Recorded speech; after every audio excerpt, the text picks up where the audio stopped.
Hi, it's Ariel with Auto City in El Cajon, San Diego's award-winning used car dealership. Behind me is a 2016 BMW 328i Gran Turismo with xDrive all-wheel drive in Melbourne red metallic with a saddle brown leather interior. This car has about 29,500 miles on it.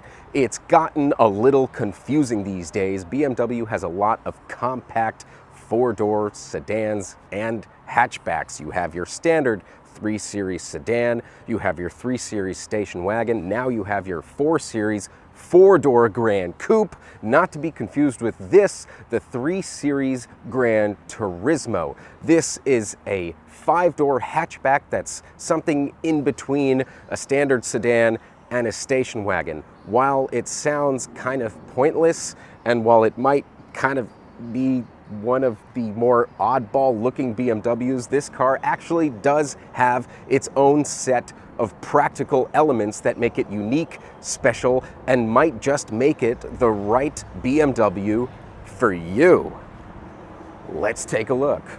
Known as the N20B20, this turbo 2-liter 4-cylinder engine can be found across nearly the entire BMW lineup from this model year, including the 2, 4, and 5 series. When mounted inside this thing, along with an 8-speed shiftable automatic transmission, it's rather fuel efficient for an all-wheel drive car, coming in at 34 miles to the gallon highway. But thanks to its turbocharger and German engineering, it's very much no slouch. It's got 240 horsepower and 255 pound-feet of torque. The shape of this car, however, is where it loses me. It's weird. And a first for BMW, who's really not known for building fastback hatchbacks. I gotta say, it's kind of funny looking. Look at her butt. I'm not sure why they felt the need to change the facade. The headlights are a bit droopy, the kidney grille bloated. Maybe this choice was made to differentiate the GT from the standard 3 Series sedan. Either way, it doesn't sit well with my aesthetic. It just looks like it can stand to lose a few pounds. I mean, I'm not fat shaming the thing. It is a car after all. It has no soul. But then again, neither do I. At least it's not as hideous as the larger 5 Series GT or its successor, the 4-door 6 Series GT. RIP big coupes. And I do like this color. Reminds me of an old BMW paint coat from the early 80s called Henna Rot, a brownish orangish red. Very sought after. The camera doesn't do it justice. But despite its looks, I found this to be one of the more practical BMWs, with more usable space than an X1 or an X2, and it certainly drives better than those transverse front-wheel drive crossovers as well. I like big. Even though this BMW might very much be its own thing, it still drives the same as every other BMW with this engine. It's to be expected. Smooth, nice weighty pedal feel, very firm steering. It's what you expect from a BMW. It does not disappoint in any way. This car does feature BMW's base model 2-liter turbo 4-cylinder engine. Now, even though BMW are known for their robust inline 6 cylinders, they're no stranger to 4 cylinders. Matter of fact, the very first N3, the E30 N3, featured a 4-cylinder engine. I'm not going to compare that engine to this engine. I'm just saying they know what they're doing when it comes to 4 cylinders. And even though you might expect a 2-liter 4-cylinder in a BMW to be underpowered, it's not underpowered. Mind you, it doesn't compare to the twin-scroll turbo 3-liter inline 6 cylinders in the upper level models, but it's plenty sufficient and more efficient. And I don't feel like I'm lacking any bit of power when I'm climbing this hill. It's good. Another benefit to this Gran Turismo model is that it actually has pretty good rear visibility.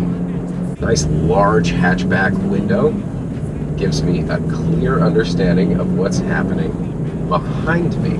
This is more like a wagon than it is a sedan, and I love wagons. I'm a car guy. Car guys like wagons, and I'm rather enjoying it. Also, this one being the Gran Turismo model, they did come pretty well fully loaded. With the senior iDrive system with the big screen and big wheel, not the little entry-level ones.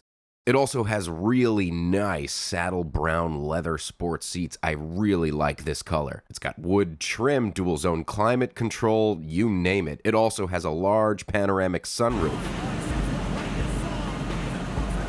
Big sunroof. At a time when more prestigious badges such as BMW are getting away with cheaper interior cabins on their entry-level cars, this GT actually feels the way you would expect a BMW to feel. Another great convenience of this car is its remote-powered liftgate. This trunk is the GT's crowning achievement. Also the reason why you would buy this over a standard 3 Series sedan. It's huge. It matches the size of a lot of SUVs and actual station wagons. It also gives not only a practical but a very utilitarian feel to this car, something you don't often see in modern BMWs. It has these really cool side rails with, you know, adjustable attachy things that you do expect to see in SUVs. There is also more space under here, some hidden compartments and things like that. And because this trunk is so big, because the rear end is extended so far, I bet once you flip these seats down,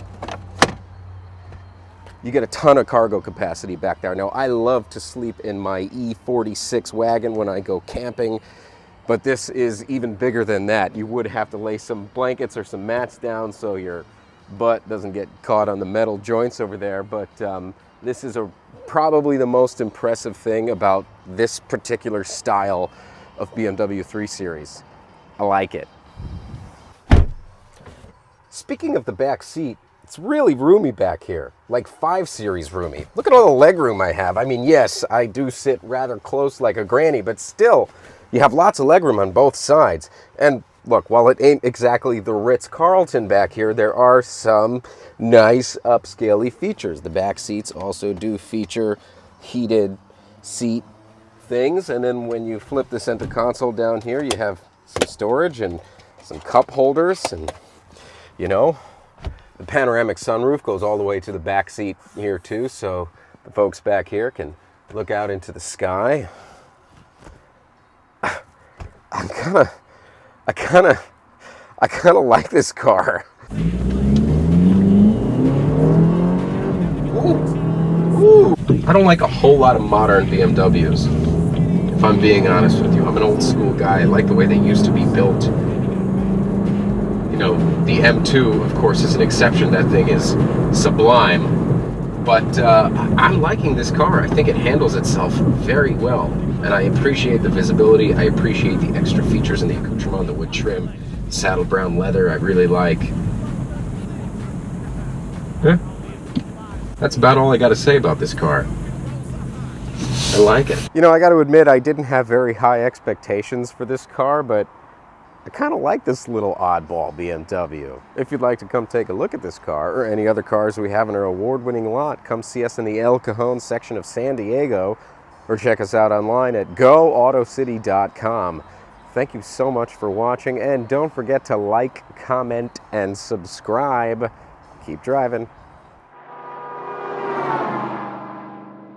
Auto City.